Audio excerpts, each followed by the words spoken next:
Hi, my name is Sam Miller, and today we're talking about Filmic Pro, specifically version 6. It's the latest version out for iOS and Android devices, and what it is it's an app that really unlocks your phone's potential when it comes to video taking. I'm only going to go into the basics. Basically what you need to know as an amateur to get awesome footage out of your phone. It's really easy, you can get some great B-roll, so let's talk about it after the intro, which starts now.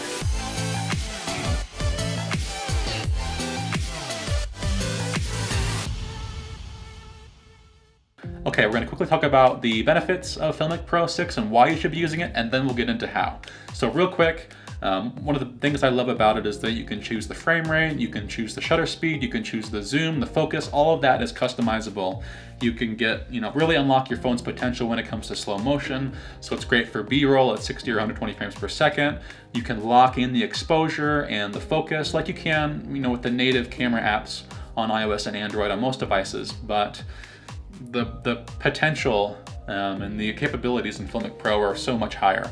Okay, so I've got the app up here on my smartphone. I'm going to pop it up in the corner so you can follow along with me.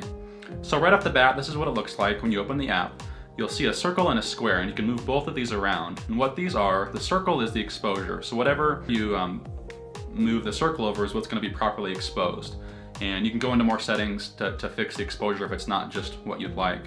But the circle does the exposure, and then the square, whatever you focus the square on, is what's in focus. And I don't have a great separation between foreground and background right here, so you can't really see that it's working all too well, but it is. Another thing you can do is just tap on them once, and it locks them both into place. So let's say I want to set the zoom or the focus and the exposure, and then take a shot of somebody walking. You really want to make sure those are locked in if you don't want it to be changing during your video shoot, and that really takes away from the professional quality. So make sure you've got both of these just right, and then go ahead and lock them into place before you hit record. And what's nice is if someone's moving, like I said, you can just move around this this focus point and it'll follow the person if it is unlocked.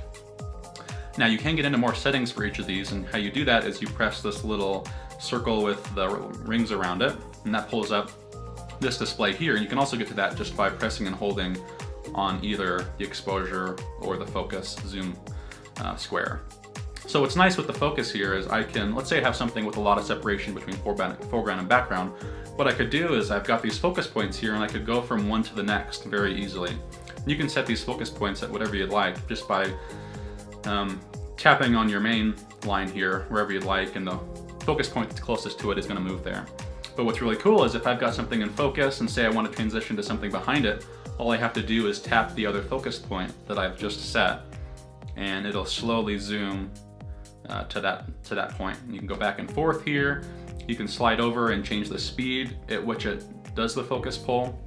And then on the other side is the exposure settings. So I can change the frame rate or the ISO here. Super simply, I could lock one. Let's say I lock the ISO, and then I just want to change the frame rate. Super easy to do. And again, you can change the focus pull, the exposure pull, by sliding out here and adjusting that setting. Okay, I know I'm spending a lot of time here on these two parts, so let's move on through the others a bit quicker. So again, here you can see that I'm shooting at 24 frames per second at 4K. I would recommend that if you want a really cinematic look and you have no problems on your computer side working with this footage in post-production. But if your computer can't handle that, I'd suggest going down and just shooting in 1080p. Perfectly normal for YouTube, but if you do have the ability to downsample from 4K, I'd recommend that. So I switched it down here to 1080p, and you can see all these different resolutions, or screen sizes you could change. You can do one by one if you want to post something to Facebook, whatever it is. But for really just normal cinematic footage, you want to be in 16 by 9.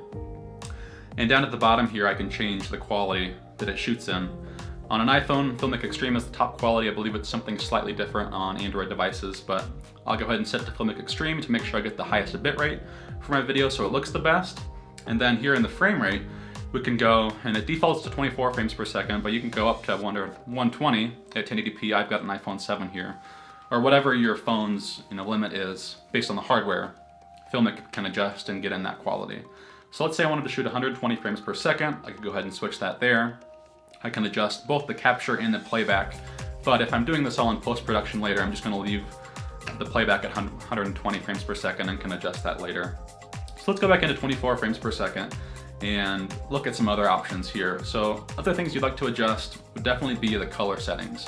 Now I think these are going to require an in-app purchase to enable some of these features here, but I definitely recommend it. You know, it's a one-time purchase.